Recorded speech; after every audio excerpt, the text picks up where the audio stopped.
Do our dogs, our cats, other animals experience grief?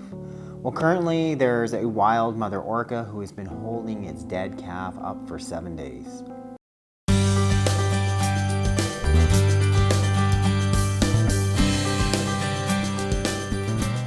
Hello you guys, welcome back to my channel. For those of you who are new, welcome. Today is a bit of a sad episode.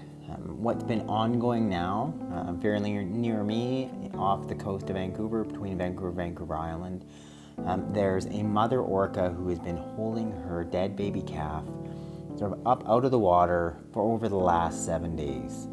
The experts are saying, this animal is showing human-like grief. So what do you think? Do dogs grieve? Do cats grieve? Do animals grieve? What do you think about the complex emotions that are going on in your pet? Or do you think they have much of any? It's normal right after a calf is born for the orca mom to actually use her nose to kind of lift that calf out of the water so he or she can get her first breath. But what is so unusual is that this animal is displaying these intense emotions, at the loss of her calf, lasting for over a week, and much the same in the kind of intensity of emotion that you may have experienced, at the loss of a loved one. I mean, there's such a big example of an animal undergoing such a huge loss, and showing that emotion in a real visible way. So yes, our animals grieve, as do our dogs, as do our cats. And we give them far less credit for the amount of emotion, all the different experiences that are going on with them, because we can't measure it, we can't see it. Especially if you're a scientist and you're looking for something clinical that you can test and say this is happening or not. But grief is real, it happens. And it happens with their dogs, it happens with their cats, it happens obviously in the wild as with this orca mom. Research has come out of the Canine Cognition Center in Yale showing that our dogs are experiencing many of the similar emotions that we go through, and no question with grief, be it whether it's the loss of a person that they're directly bonded with, and or another pet. I mean, it could obviously most likely another dog, but it could even be a cat. I mean, little Thule here. I mean, I know there's much more going on than is just under the surface. Although at times, little Thule, I do wonder.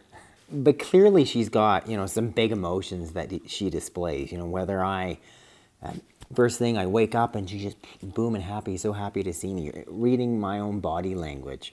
I mean, how she'll respond if I raise my voice. She crouches and she's like, what's happened? And so she's experiencing all those emotions. So it makes sense to me to make the next leap. Like, obviously she's got, some form of feelings of love. And if there's grief happening, if someone dies, it's important to her. She may be withdrawn. She may sleep more. She may have sort of altered behavior, which is much the same things that go on with us when we're experiencing grief. There really haven't been many controlled studies done with cats, but the SPCA did a big survey of pet owners who had a loved one and or another animal die in their household, and asked, were they seeing changes in their cat, indicating or something supporting signs of grief. So most of these people reported that, their cat slept more, maybe were slightly withdrawn, ate a little bit less. Clearly we're showing, changes, and likely, interpreting that as a sign of grief. Murray does have a fair amount going on. So I clearly know he's got, has experiences a whole range of emotions. Maybe seems kind of aloof at times, more interested in his food than perhaps other members of his family. But do I think, if one of us were to die, if Tula were to die, that, he'd experience some of the changes that you might see with grief? Yeah, I do. I think he'd be a bit more withdrawn. Obviously, he's sort of just part of our family now in this whole dynamic and interaction. And I know he's having all these range of emotions as well. There, Murray. Yeah, sorry. I woke him up. He's not super happy about that one. So my point of this video, first of all, just to let you know about this story, just first to highlight how an animal is experiencing grief. I mean, super sad. Totally unfortunate. There's a tiny killer whale population right now in that area that is endangered based on dwindling food supplies in terms of salmon, along with having habitat loss and their habitat being affected that affects reproductive rate. Secondly, too, though, is just to counter the perception amongst many people that our animals don't experience many emotions, and how could they experience grief? Clearly, they do. And third, just grief itself. It's seldom discussed. We're super uncomfortable with it.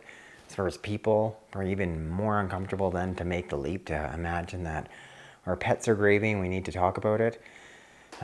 Fortunately, being a veterinarian and being in vet practice and seeing so many different pet parents, I was able to sort of connect with a whole bunch of different people that were experiencing these own emotions over the loss of their own animals, as well as them, trying to make sense of another animal, really acting so different and withdrawn when they had another animal in their house die. Yeah, it's real. It's really difficult. It's not something that just sort of goes away. And it's such a big, raw, hard emotion. And yeah, obviously it's happening with our pets as well. So I'm going to put a link to some of the studies, some of the references, if you want to refer back to it, or else send that to other people who are sort of questioning the emotions of animals.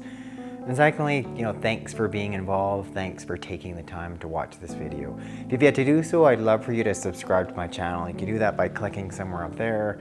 And nextly, I'd love for you to sign up for my newsletter. I've got a link further in the box below.